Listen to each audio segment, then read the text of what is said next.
వంటలకు ఇంతకంటే స్వచ్ఛమైన గానుగ నూనె మరెక్కడా దొరకదు. SRV naturals. ఆర్డర్స్ కై స్క్రీన్ పై నెంబర్ కి కాల్ చేయండి. బెంగళూరు రేవ్ పార్టీ తెలుగు రాష్ట్రాల్లో ప్రకంపనలు సృష్టిస్తోంది. ఆంధ్రప్రదేశ్, తెలంగాణతో పాటు బెంగళూరుకు చెందిన 100 మందికి పైగా ప్రముఖులు పాల్గొనడం, వారిలో టీవీ నటీనటులు, మోడళ్లు ఉండడం ఇప్పుడు సంచలనంగా మారింది.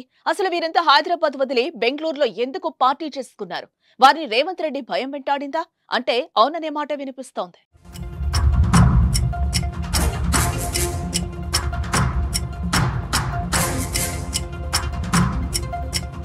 చాలా కాలం ఢిల్లీ, ముంబై, కోల్కతా వంటి నగరాలకు పరిమితమైన రేవ్ పార్టీలు గత కొంతకాలం కిందట హైదరాబాద్ కు కూడా అలవాటయ్యాయి. నగర శివార్లలోని ఫామ్ హౌస్లే రేవ్ పార్టీలకు అడ్డాగా మారాయి. కొన్నిసార్లు పోలీసులు రైడ్ చేయడం, పట్టుబడిన వారిలో బడాబాబులు ఉండటం, వారిపై కేసులు నమోదు చేయడం జరిగింది.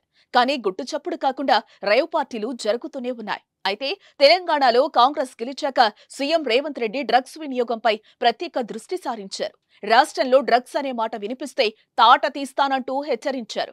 డ్రగ్స్ వినియోగించినా, విక్రయించినా కఠిన చర్యలు తప్పవని, ఈ కేసులో ఎంత పెద్దవారున్నా వదిలేది లేదని కాస్త గట్టిగానే చెప్పారు. సీఎం ఆదేశాల మేరకు హైదరాబాద్ పోలీస్ కమిషనర్ కొత్తకోట శ్రీనివాసరెడ్డి కూడా డ్రగ్స్ నిర్మూలనపై దృష్టి సారించి తాట తీస్తున్నారు. పబ్బుల్లో ఎప్పటికప్పుడు తనిఖీలు చేస్తూ సరైన చర్యలు తీసుకుంటున్నారు. పబ్లపై ప్రత్యేకంగా నిఘా పెట్టారు. ఎవరిని ఉపేక్షించడం లేదు. ఇటీవల శివారులోని ఫామ్ హౌజులలో తరచూ డ్రగ్స్ పట్టుబడ్డంతో పోలీసులు కఠిన చర్యలు తీసుకుంటున్నారు. దీంతో రేవ్ పార్టీలు హైదరాబాద్ నుంచి బెంగళూరుకు షిఫ్ట్ అవుతున్నాయి. ఈ క్రమంలోనే వాసు అనే వ్యక్తి తన పుట్టినరోజు పార్టీని బెంగళూరులో నిర్వహించినట్టుగా సమాచారం.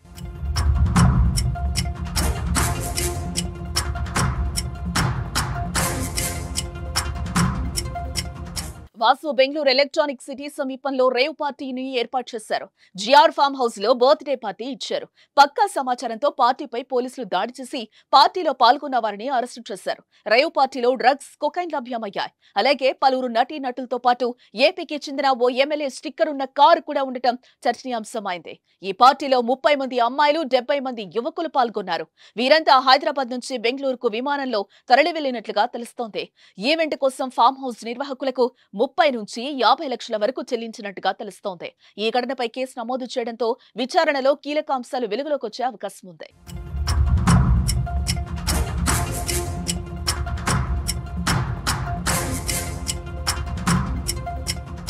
సుమన్ టీవీలో మీ పర్సనల్ అండ్ బిజినెస్ ప్రమోషన్స్ కోసం కింది నెంబర్కి కాంటాక్ట్ చేయండి.